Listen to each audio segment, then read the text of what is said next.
Just imagine you're sitting on a bus, and you hear a stranger tell a kid, "You don't belong here." What would you do? Would you speak up? Or would you sit there, silent like everyone else? The bus smelled like damp fabric and cheap cologne, the kind that lingered in the air long after its wearer had stepped off. 17-year-old Keenan Wright barely noticed.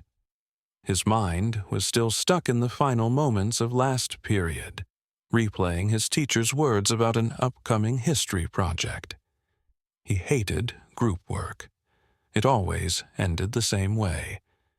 He did the heavy lifting, while his partners slacked off, leaving him to pick up the pieces. It was exhausting, but he had learned to swallow his frustration. After all, high school was almost over. Soon, he'd be out of this city, away from the noise, the judgment, the constant feeling of being watched. As he adjusted his backpack and slid into his usual seat near the middle of the bus, he barely noticed the woman, a few rows ahead. Dorothy Lancaster. At least, that's what the name on her leather purse said. She sat stiffly, clutching the handles, like the bus might suddenly tip over. She was the type of woman Keenan had learned to ignore. Older, tense, carrying herself like the world owed her something. Her sharp features set in a permanent frown, and her eyes darted around the bus, as if cataloging every flaw she could find. The bus creaked forward, merging into traffic. A group of kids from a different high school laughed loudly near the back, their voices bouncing off the scratched-up windows. A man in a construction vest sat up front, tapping his knee to a beat only he could hear. Keenan pulled out his phone, hoping music would drown out everything. But before he could put in his earbuds, a sharp voice cut through the chatter. "I don't know what this city is turning into." It wasn't directed at anyone in particular, but it was loud enough to make Keenan glance up. Dorothy was shaking her head, her lips pursed in disapproval. Her eyes flicked toward him for just a second before she looked away. Keenan had seen that look before, on teachers who expected less from him, on store clerks who watched him too closely, on neighbors who pretended not to see him when he walked by. It was a look that said, "You don't belong here." He turned back to his phone. Not today. He wasn't about to let some bitter old woman ruin his ride home. But the thing about people like her, they don't stop at one comment. The bus rolled on, but the air inside felt different now, like something was about to break. The bus lurched forward at a red light, sending a ripple through the passengers. Keenan gripped the handle of his seat, steadying himself. He had almost convinced himself to ignore her, to let it roll off his back, like he always did. But Dorothy wasn't finished. "This used to be a nice place," she muttered. Louder this time. A few people glanced in her direction, then quickly looked away. No one wanted to get involved. Keenan stayed silent, hoping she would stop. She didn't. Kids these days have no respect, coming in, taking over, acting like they own everything. Makes you wonder where they even came from. That was it. Keenan's fingers curled around his phone, his pulse kicking up a notch. His mother's voice echoed in his head. "Pick your battles, Keenan. Some fights aren't worth it." Maybe this was one of them. Maybe he should let her talk and keep his head down.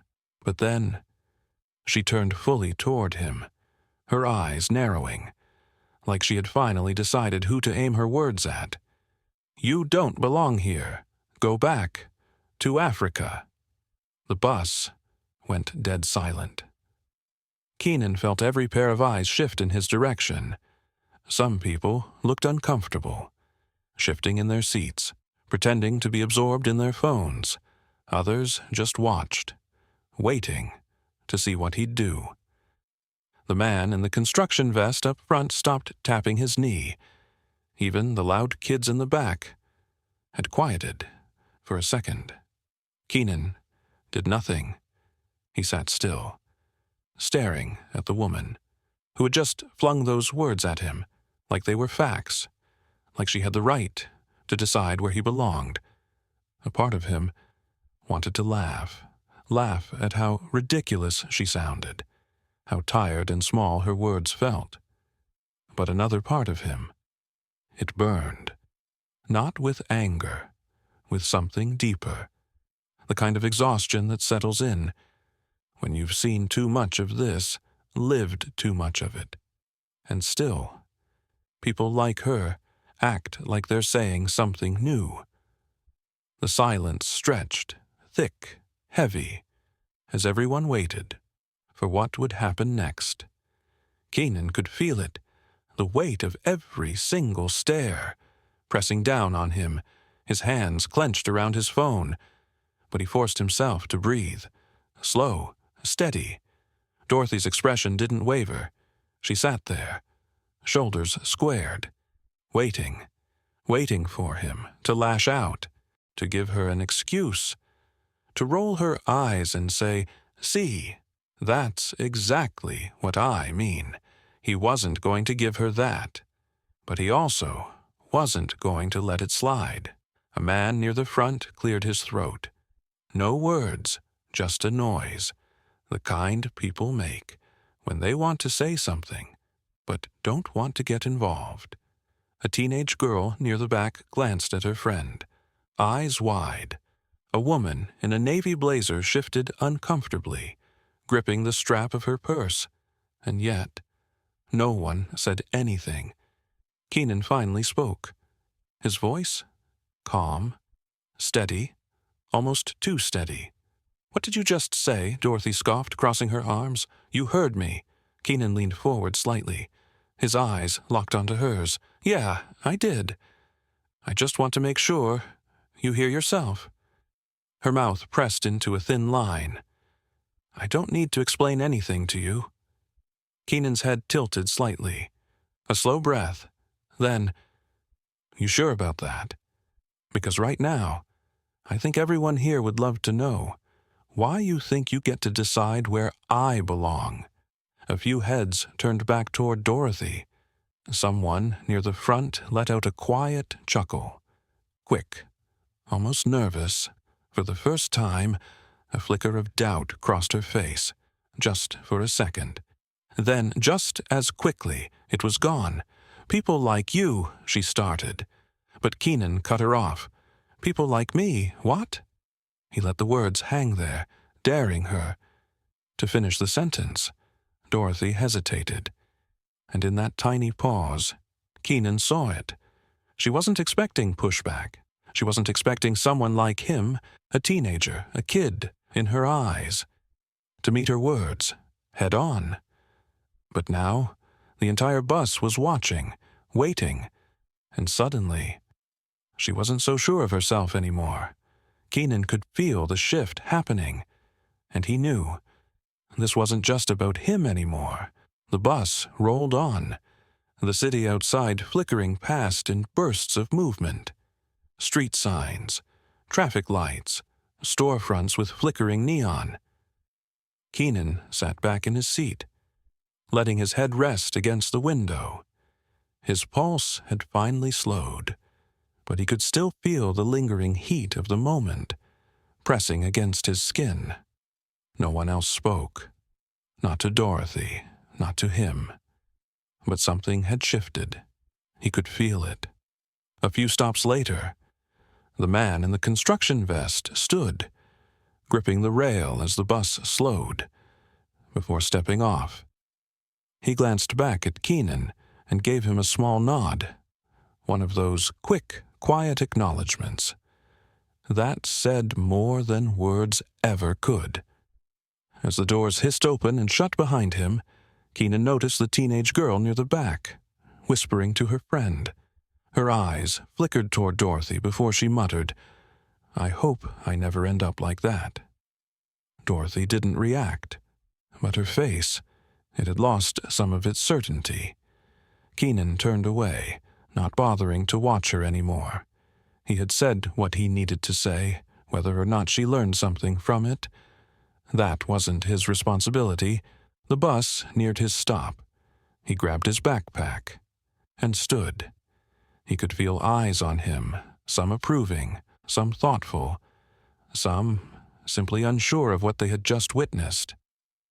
The doors groaned open, and as he stepped down onto the pavement, a woman's voice called out behind him, "Hey!" He turned back. It was the woman in the navy blazer. She looked at him for a moment, then gave a small, tight smile. "You handled that well." Keenan didn't answer right away. He just nodded. Not out of pride, not out of victory, but because, in that moment, he understood something. Today wasn't just about shutting one person down, it was about making people think. The bus pulled away, its engine fading into the background. Keenan exhaled, slinging his backpack over one shoulder, as he started down the sidewalk. Tomorrow, the world would still be what it was. There would be more Dorothys, more moments like this. But today, on that bus, something had cracked open. And sometimes, that's how change starts, because silence keeps things the same. But speaking, that's how things begin to shift. Keenan walked home slowly, his mind still replaying the confrontation. He thought about Dorothy's face, how it had twisted with anger, and then faltered with uncertainty. He thought about the man in the construction vest, the teenage girl, the woman in the navy blazer. They had all been silent at first, but something had changed. After he spoke, maybe they would remember this moment. Maybe it would make them think twice. The next time they saw someone being treated unfairly. When he got home, his mother was in the kitchen, chopping vegetables for dinner. She looked up as he walked in, her sharp eyes immediately noticing the tension in his shoulders. "What's wrong?" she asked. Setting down the knife, Keenan hesitated, then told her everything. As he spoke, her expression shifted from concern to pride. When he finished, she pulled him into a tight hug. "I'm proud of you," she said softly, "but I'm also sorry. You had to go through that." Keenan nodded, feeling the weight of her words. He was proud too, but he was also tired. Tired of having to fight battles that shouldn't exist. Tired of being the one to speak up when no one else would. Later that evening, as he lay in bed, his phone buzzed with notifications. The video of the confrontation had been posted online, and it was spreading fast. People were sharing it, commenting on it, debating it. Some praised him for standing up to Dorothy. Others criticized him, saying he was too confrontational. But for every negative comment, there were dozens of supportive ones, from people who had been through similar experiences, from people who were inspired by his courage.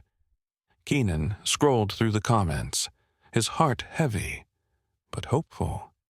Maybe this was just one moment, one bus ride, one confrontation. But maybe, just maybe, it was the start of something bigger.